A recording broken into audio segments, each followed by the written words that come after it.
Hey guys, what's up? Today Dana White posted a video from Stuart Cooper, an interview with Krone on his match with Gary Tonon. So first of all, props to Stuart Cooper for always making such incredible videos for the Jiu-Jitsu community to see. Stuart is a good friend of mine, and he's an amazing filmmaker. So anyways, guys, make sure you check out that video. It's on YouTube, or you can go to Dana White's page and it's posted there.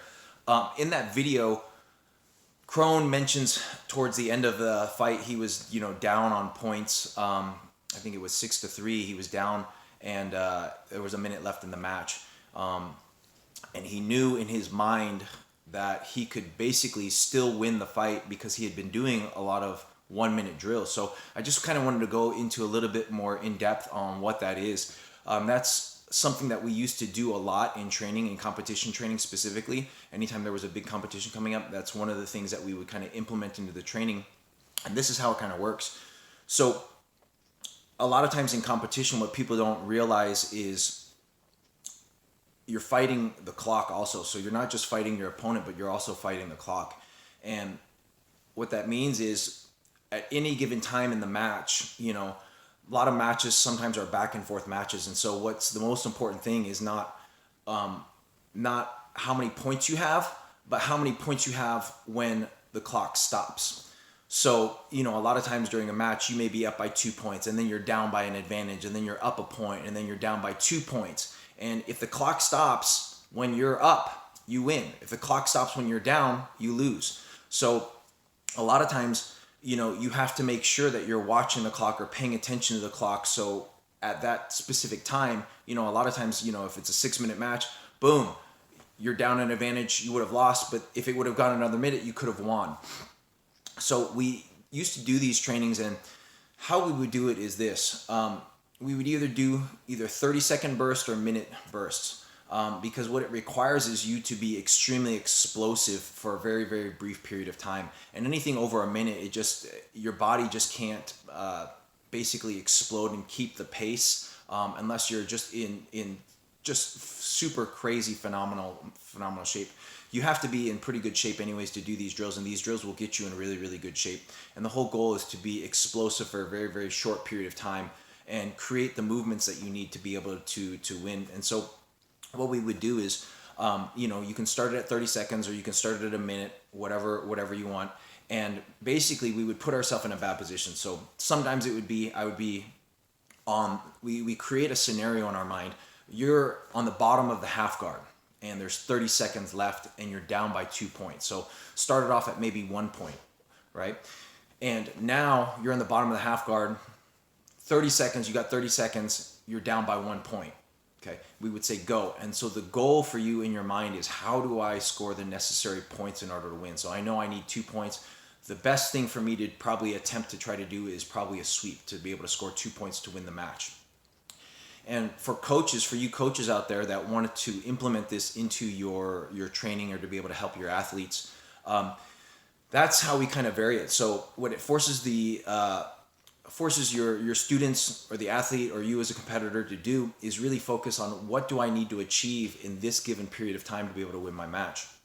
So sometimes we would do, okay, you're down by 2 points. And this is a really, really common scenario in competition. This is one of the scenarios we would do all the time. You're down 2 points, and I would have put someone in my guard, and their job is just to burn up the clock. So there's 30 seconds left. A lot of times guys know if they're sitting in the guard, they can stall out for the last 30 seconds if they're up on points and win. And so now my objective is, okay, gosh, 30 seconds left, okay? I can't just continue to hold the closed guard anymore. I have to open my legs and try to go for a sweep. And if I can sweep and mount, that's 6 points in a competition, I would win. Or if I go for a sweep, at least I'm back even, but I know if I'm down 2 points, I not only need to sweep, but I need to also score an advantage. So what if I sweep and then I pass real quick? Or what if I sweep and something happens and I attack real quick or go try to get an advantage? So it kind of helps you to kind of develop a strategy in your mind. What do I need to do to be able to win the match in a very, very brief period of time? Sometimes it would be, I'm on the bottom of the cross side, right? And now there's a minute left in the match, and then we would say go. So now with a minute left in the match, what if I get back to my knees and get a takedown and then pass the guard? Or what if I, put him back in the guard and sweep, and not only do I need to sweep, but I know I got to end up mounted, or I know I got to pass the guard after that. So by creating these little scenarios, it really, really helps you to develop the scrambles and the strategy in your mind of what you need to do to be able to overcome a deficit.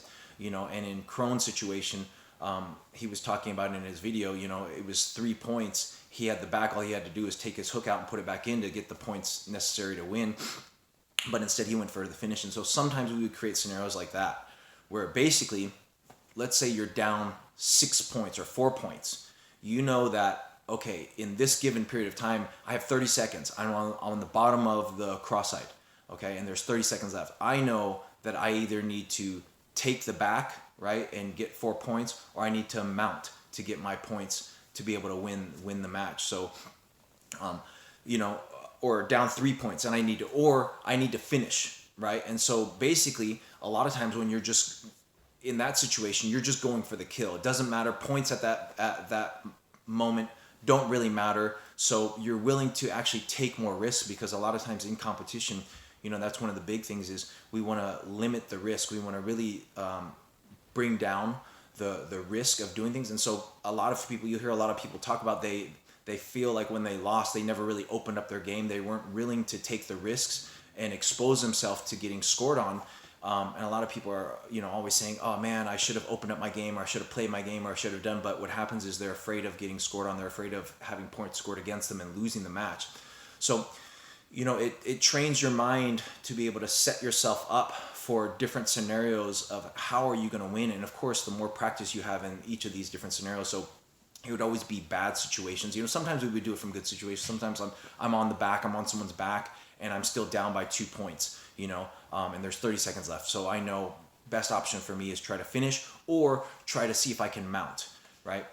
But a lot of these situations is basically like, okay, now there's such a huge deficit, down by 6 points, and I have to finish. I'm mounted, but I'm still down by 6 points, and I have to finish, right? So then it forces you to go for the kill. So creating these little scenarios, creating these little trainings. So normally we do these trainings where it's like a 30-second burst or a minute burst, and then you get a minute to rest or a minute and a half to rest and recover and get your win back, and then you're ready to go for it again. And so that's the other reason, in competition, it's good to be able to conserve your energy, know how to play smart, know when those times are that you need to create big bursts and when those times are that you need to stabilize. And, part of the strategy for Jiu-Jitsu too, it goes back to the strategy of being efficient with your energy and saving your energy for the times that you really need it, right? So a lot of times if you're up on points already, you can kind of conserve your energy and rest a little bit and wait for the time that maybe, you're down to expend the energy and do those bursts and expend, so that you can win the match. So anyways, guys, hope that information is helpful for you guys. Like I said, it's one of the trainings that we would really implement a lot into every class for competition style training, because that's really what you're dealing with in competition. Those are the scenarios that you're going to have to deal with. You're down on points, and basically the guy is just trying to stall you. So that was another thing. We would have people are just trying to hold cross side.